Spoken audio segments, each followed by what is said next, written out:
All right, so then at 1:14:30, they have Wright segue back to the FBI and these accusations of human trafficking and the Headley case. And again, it's advocacy because now Wright is, the Headleys brought a case accusing the Church of human trafficking. And the FBI was flanking it with an investigation. And then so Wright says, well, the courts found that the Headleys were that what they were complaining of was constitutionally protected by the First Amendment, and therefore the FBI had to drop what they were doing, and and therefore, if you're listening to this narrative, you're thinking, oh my God, all the more reason to get rid of their exemption, because obviously the First Amendment protection is all hinged on you see, the whole thing is advocacy.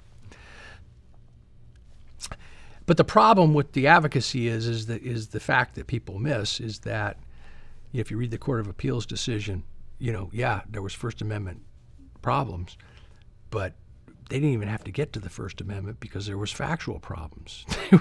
They found there was no human trafficking or anything that resembled human trafficking. There was they found that there was no evidence of imprisonment or anything resembling imprisonment.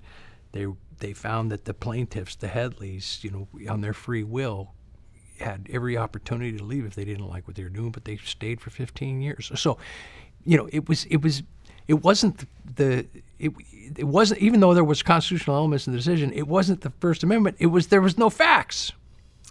So now he takes something and makes it sound like the facts were totally there, and they proved human trafficking and imprisonment and all these things, right?